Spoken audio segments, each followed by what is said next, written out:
السلام علیکم، بسم اللہ الرحمن الرحیم، نحمد صلی اللہ رسول الکریم۔ سورہ نام کے 15 مرکزی موضوعات میں سے ہمارا 7واں مرکزی موضوع اسلام ہے۔ اس کے 6 ضمنی موضوعات ہیں، اس میں سے 5 معاشرتی احکامات پر ہم بات کر رہے تھے، نام مکمل رہ گئی تھی، باقی کو ہم مکمل کرتے ہیں۔ تو اس میں جو ہے 6 پوائنٹ 151 آیت میں کہ بے حیائی کے قریب بھی نہیں پھٹکنا۔ بے حیائی کرنی تو دور کی بات ہے، لیکن اس کے قریب بھی نہیں پھٹکنا، اور یہ بے پردگی سب سے پہلی بے حیائی کا کام شروع ہوتا ہے۔ اس کے بعد جو مکس گیدرنگ اور یہ جتنی خرابیاں ہیں، جیسے عورت اور مرد جہاں اکٹھے ہوں گے تیسرا وہاں شیطان ہوگا، اور یہ شیطان ہوتا ہے، اسی لیے سلسلہ تو بے حیائی کے قریب بھی نہیں پھٹکنا۔ اس لیے اب نے بات پہلے پردے پہ آئی تھی، تو پردہ اس لیے اللہ نے لازم کیا ہے۔ اس میں یہاں بے حیائی کے قریب نہ پھٹکنے میں یہ ایسے وسائل اختیار نہ کرو جو تمہیں بے حیائی کے قریب لے جائیں۔ بے حجابی، غیر محرم عورت کی طرف دیکھنا، تماش بینی، cinema, T V, cable dish, internet پر سب عورتوں کی تصویر سب ضمن میں آتا ہے۔ اب کوئی نیٹ کھولیں، کچھ کھولیں، پہلے سے عورتوں کی تصویریں کس لیے ہیں؟ سب اسی لیے آپ صلی اللہ علیہ وسلم نے فرمایا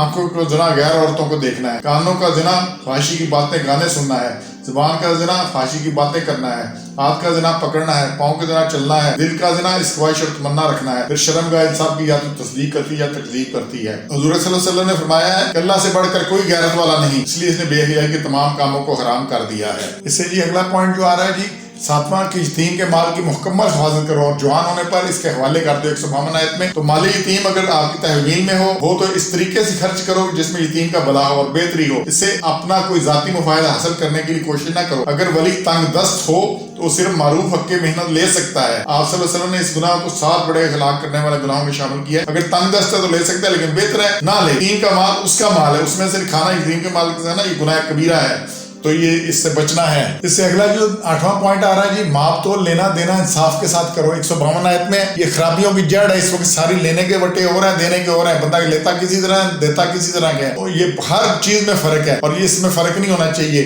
سب ایک چیز۔ اچھا یہ گھر میں بھی اب تک خالی یہ ناپنے تولنے میں نہیں ہے کہ آپ نے دودھ ناپنا تولنا ہے یا چیزیں لینی ہے، گھر میں بھی آپ رشتے دیکھ لیں، بیٹی کے ساتھ اور سلوک ہے، بہو کے ساتھ اور سلوک ہے، بیٹے کے ساتھ اور سلوک ہے، داماد کے ساتھ اور سلوک ہے۔ جہاں پہ ہم نے بیٹا بیاہ ہوا ہے وہاں کسی اور طرح جاتے ہیں، یا بیٹی بیاہی ہے وہاں کسی اور طرح ہمارا سلوک ہوتا ہے۔ اس لیے یہ سب رشتے سب اسی طرح ہر جگہ ایک ہی طریقے سے چلنا ہے۔ بیٹے کے سسرال سے کرنا ہے وہی بیٹی کے سسرال سے ہے، جو بیٹی کے سسرال کی اگر عزت کرنی ہے تو بیٹے کے سسرال کی بھی کرنی ہے، یہ نہیں ہے کہ ان کی نہیں کرنی۔ گھر میں اگر سمجھتے ہو کہ بیٹی ہے اس کی عزت کرنی ہے تو بہو کو کیا مسئلہ ہے، وہ بھی کسی، یہ ساری چیزیں۔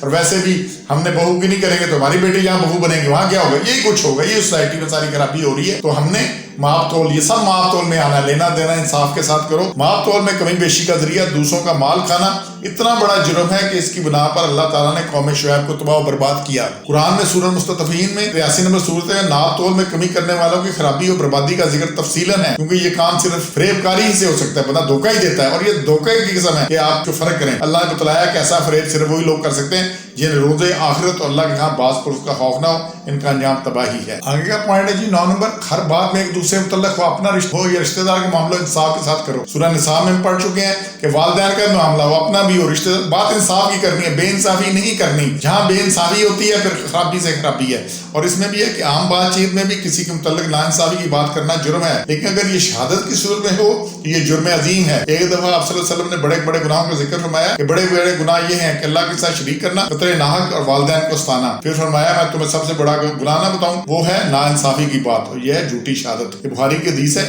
تو جب بھی بات کرو انصاف ہی کرو، سچے کو سچا کہو، جھوٹے کو جھوٹا کہو، اس میں پکڑ میں تم خود اپنی ذات نہ آ جائے۔ بات سچ کی کرنی ہے، انصاف کی کرنی ہے، ڈنڈی نہیں مارنی۔ بندہ دیکھ کے ہم چہرہ دیکھ کے بات کرتے ہیں، کس کے ساتھ کیا بات کرنی ہے، حق کرنی ہے، سچ کرنی ہے، ہر وقت کرنی ہے، ٹھیک ہے جی۔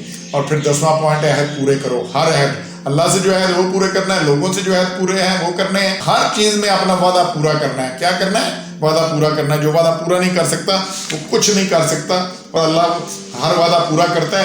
جو اللہ نے وعدہ کیا ہے کہ جو نہیں سنیں گے ان کو میں پکڑوں گا، ان کو سزا دوں گا، یہ اللہ کا وعدہ ہے۔ تو اللہ اپنے وعدے کے لا یخلف المیعاد، اللہ اپنے وعدے کے خلاف نہیں کرتا، تو اپنے عہد پورے کرو۔ اور اسی لیے اس ساری سبحان ہے، یہ ہمارا 5واں ہے، معاشرتی احکامات پورے ہو گئے۔ سبحان ربک رب العزۃ عما یصفون، والسلام علی المرسلین، الحمد للہ رب العالمین۔